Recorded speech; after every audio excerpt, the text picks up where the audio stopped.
So how is it that real estate agents cost so much money? That is the big question these days. Are you worth every penny? I mean, I don't know. All you do is open the door.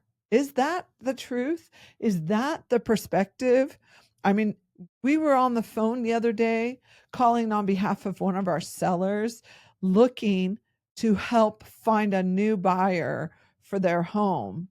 And that's exactly what someone said to us the other day. He said, "Well, I wouldn't pay you. All you do is open the door for me. I'll just call the listing agent." And the truth is, we've been discussing this over and over and over again. The last 2 episodes we just recorded are what a buyer's agent actually does for you, right? And there was 105 tasks a buyer's agent does. So now we're going to go over what a listing agent really does. 179 ways, according to the National Association of Realtors, right? They are worth every penny of their compensation.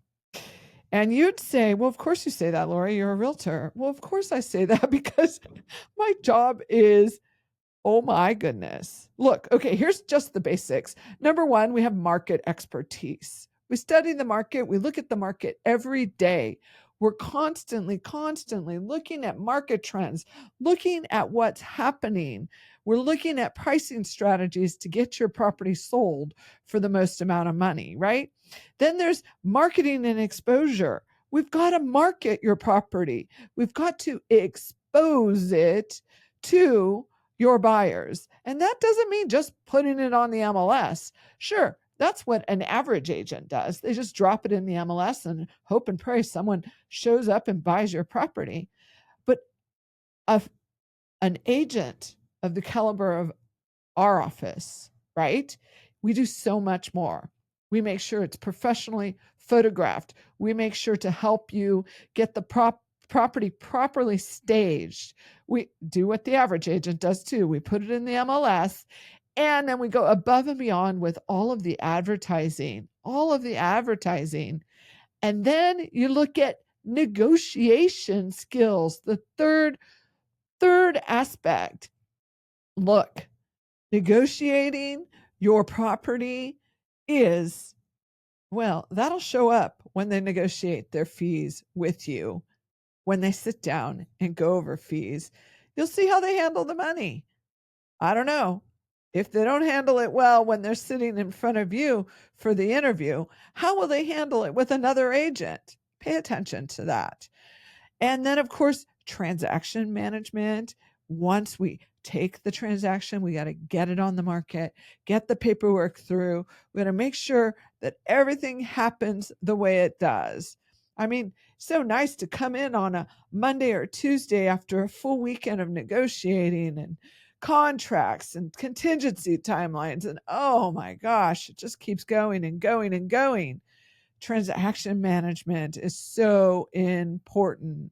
And then, of course, the time and convenience of what we do. We handle the showings, we help with the showings.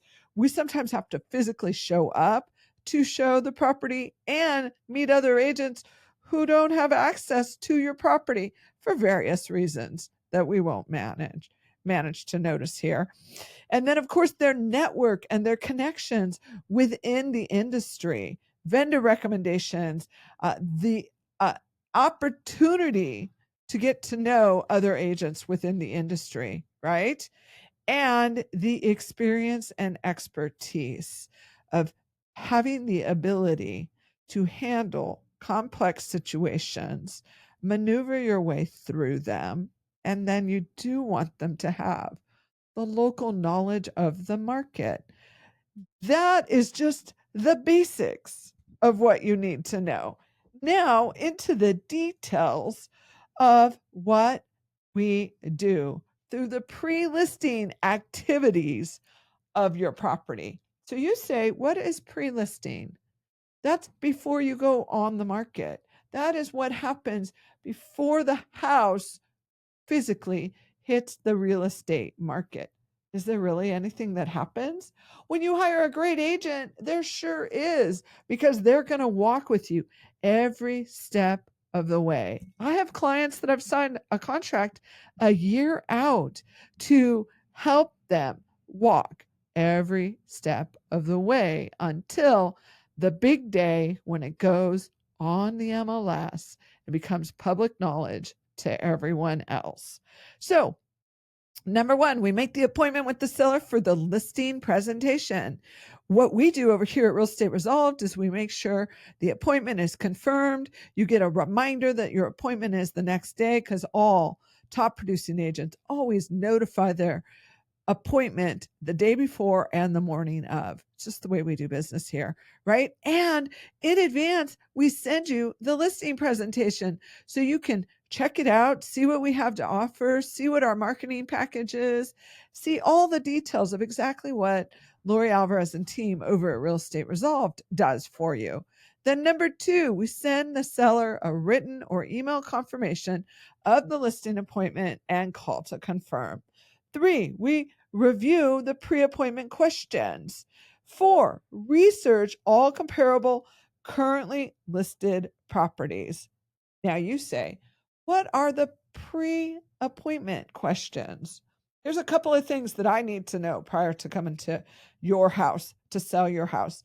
I need to know if you're actually physically how many bedrooms the house is, because title may say it's only 2 bedrooms, but it's physically 3 bedrooms.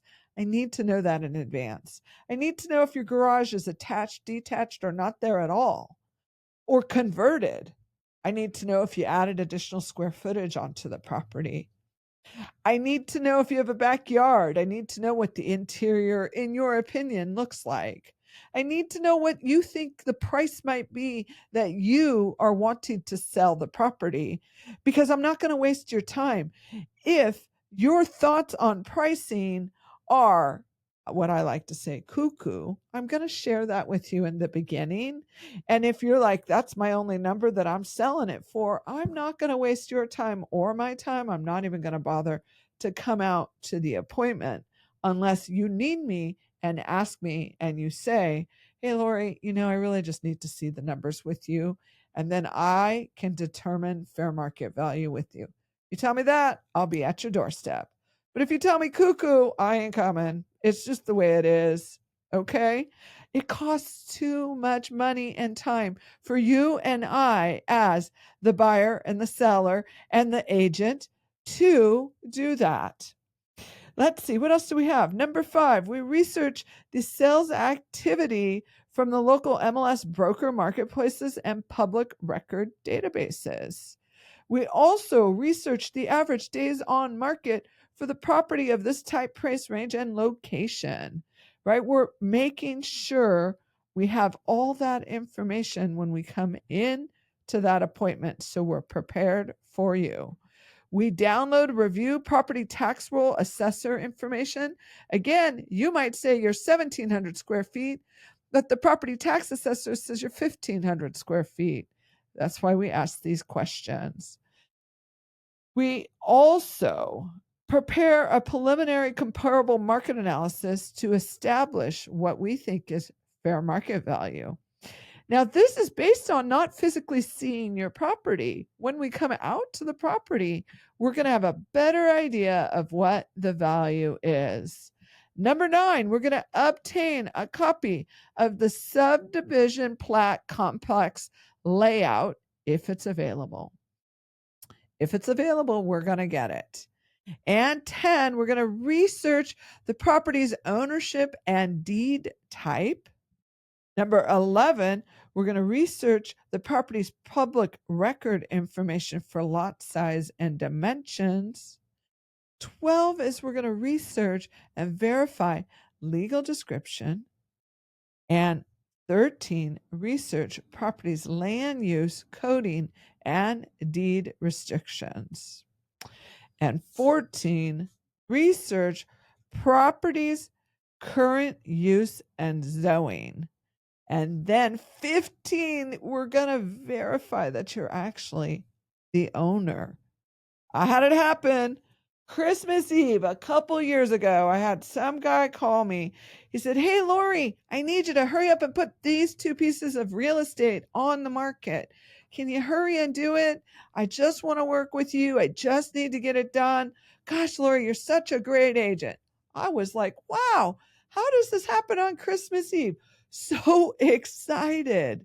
So excited. It was just a fantastic opportunity. I was like, what a Christmas gift to Lori Alvarez. 2 listings, same owner on Christmas Eve. Wow. So, of course, I proceed to move that forward. And then I get to verifying who's the actual owner of the property. He, of course, said he was. I have the same name as the owner. I said, well, can you verify that information? Well, I live in Colorado. How do you want me to verify that? Well, I noticed that the property was held in a trust. I said, can you send me the trust stating that you're the actual owner and you have the authority to? Oh, well, I don't have that handy right now. My sister has it. Okay. Well, I do need a copy of that to transfer the property. What happens January 1st? I get the call from the sister saying he has no authority to sell that property. Why do you have that on the market? Oh my goodness. So, did I learn a lesson? You better believe it. I pulled that property off the market immediately. I sent it to cancellation because neither party, not the sister nor the brother, who did not like each other at all, obviously, neither one of them would send me a copy of the trust. Neither one of them would validate what was real or not. And because I couldn't validate what was real or not, I had to eliminate it. It was all there was. So you want to make sure you verify the legal names of the owners with public county records. Number 16, we prepared the listing presentation package and above materials, with 17 being performed the exterior curb appeal assessment of subject property. I arrived to the property, take a look at it, make sure. I look on Google, look at the exterior of it, see what it looks like. 18, we compile a formal file on the property. All of our files are digital now. I remember when my son started a few years back, he was like, Mom, this is ridiculous. We were having digital files and digital files only.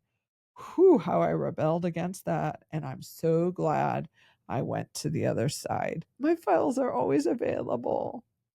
Number 20, we review the listing appointment checklist to ensure all steps and actions are completed. 21, we review obsolete property Rehabilitation Act report from townships for all permitted records. It's called OPRA, OPRA, and that is only if it's applicable to where your property is. And 22, we put the client's information into what we call our CRM database, Contact Relationship Manager. And then we step right in. Knock, knock. We're there. We're excited to see you digitally appear on your screen. However, you need to do that listing appointment, right? And we go, number 23, we give the seller an overview of the current market conditions and projections. We share with you what's actually happening. It's September, and September, next week, I'm going to do the market update on what August was looking like for real estate. I do it every month. I do a complete market update. You can go back and listen to June, July's, August, and now comes September's. It'll come through to, well, September just got started, so it's really going to be August. And 24, we're going to take a great tour of the property. We're going to walk through that property, check it out to see what it physically is.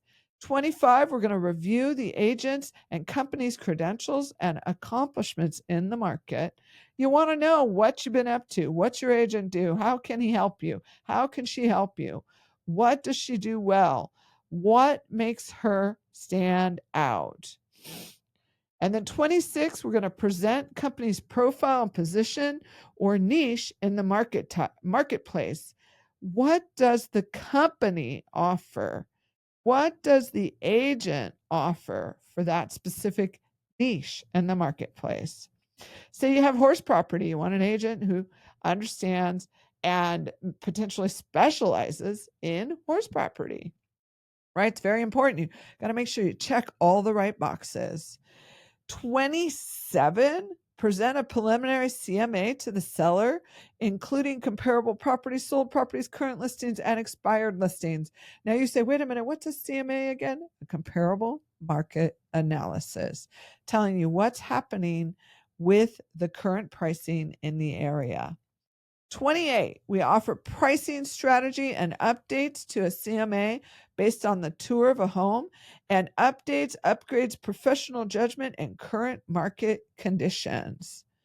We also, 29, discuss your goals with the seller to market the property effectively.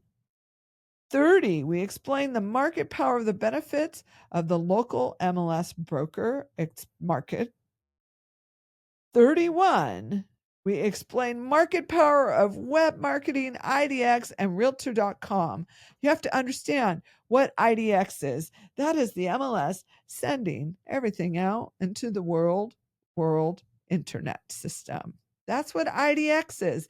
And MLS doesn't go everywhere, though it does go most places, including Realtor.com. You'll see all listings first on Realtor.com, but you know where you see them first before Realtor.com, before Zillow, before Redfin? On the MLS, because that's what they're uploaded to. Unless you get a crazy person who says, oh, I just want to put my house on just Zillow. And we think, why would you do that? It just doesn't make sense. 32, we explain the work you do behind the scenes and your availability on weekends. We have to share with you everything that we can do for you. And every agent is different and brings their own authentic self to the transaction, right? I did literally 20 years ago. I've been in the business 20 years. I've helped this family buy and sell 1, 2, 3, 4, probably 4 times now. We just closed on another property for them. So happy, so excited. They're homeowners again. And you want to know why he came to us? Because 20 years ago, he called me on a Sunday afternoon and he said, I called another agent and that agent said she doesn't work weekends. I said, why is she even answering her phone to tell you that? He said, I don't even understand that. Look, agents, okay, you don't want to work weekends? That's cool. Hire someone to work on your behalf, or you work the weekends. Because here's the truth, buyers and sellers are primarily available on the weekend. It's just what it is in real estate. They have a full-time job during the week, and so when they can really interact with their agent is Saturdays and Sundays. So you need to be available or hire someone to be available on your behalf. Nothing wrong with that. Nothing at all wrong with that. Item 33, explain role in screening for qualified buyers and protect sellers from curiosity seekers. 34, present and discuss strategic master marketing plan. We have a whole checklist of exactly what we're going to do for you marketing wise. You can go down the checklist and go, yep, they did that. Yep, they did that. Yep, they did that. You will be like, I know exactly what my agent's doing because they put it in a pretty little book for me. They emailed the details over to me. 35, we explain the transaction agency brokerage relationship. You go, what the heck does that mean? We work for you and the brokerage, and we're your agent. And you need to understand where all of that comes together. Let's see, what else do we have here?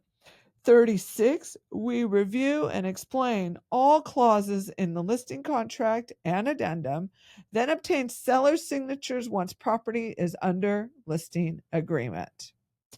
And 37, we review current title information.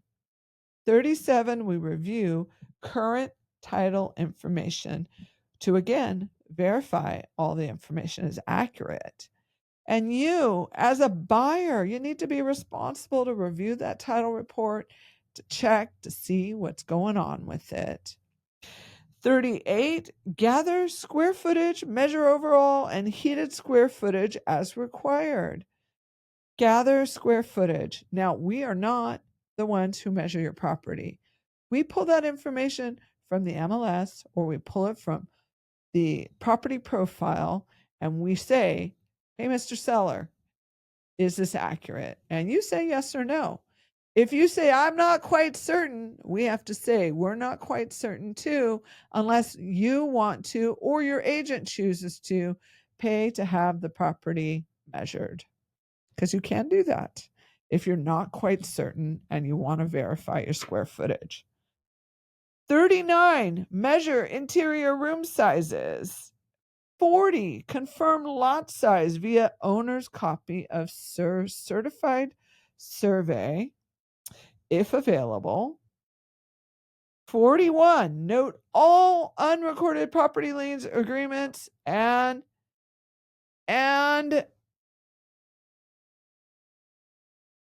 easements. What the heck are easements? You go, what is an easement? It's the reason why you need to have a great agent. Easements. Easements are these little things that go across your property. Physically, heck no, you ain't going to see them unless they're a power line. Then you might, right? Or it's a pipe under the ground, then you'll see them. Got to look at those title reports to understand what an easement is. 42, obtain house plans if applicable and available. 43, review house plans and make copy. 44, prepare showing instructions for buyer's agents and showing times with seller. 45, discuss possible buyer financing alternatives and options with the seller.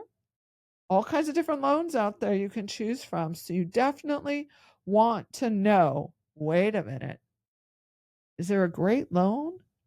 We just recently had a property on the market that everyone thought, oh, we can't get a loan for it. We can't get a loan for it. We found a lender who'd do a loan. So do the research. Make sure you can pull the loan together. It definitely matters. 45, discuss possible buyer financing alternatives and options with the seller. 46, review current appraisal if available. Sellers, if you want to get your property appraised in advance, you can. That would be the alternative to a comparable market analysis, or you could do both if you wanted. 47, identify HOA manager information if applicable. What is HOA? Homeowner Association. 48, verify homeowner association fees with the manager, mandatory or optional, plus any additional fees, and verify how many HOAs are on a property. We just recently sold one and the seller forgot to mention there was a third HOA. We're only as good as our sellers who provide the information. Number 49, order a copy of the Homeowners Association bylaws if applicable. Escrow will do that, and the agent will make sure that that happens. And then number 50, we're going to end right here on number 50. You'll pick up the rest of this list next week. Number 50, research electricity availability, supplier's name, and phone number. Because sometimes it's not just Edison.com. You definitely want to know who your water company is. And if you don't know, then you need to find out. I'm not your water company, your electricity. Your electricity, right? And oh, wait, but maybe there's solar. And if there's solar, then what the heck do we do? What do we find out? Right? What do you know about solar? Well, then you got to research this information. That is why you need to have a fantastic real estate agent. Check out episode 130. Will you be my real estate agent? It is another reason why you need to hire a great agent.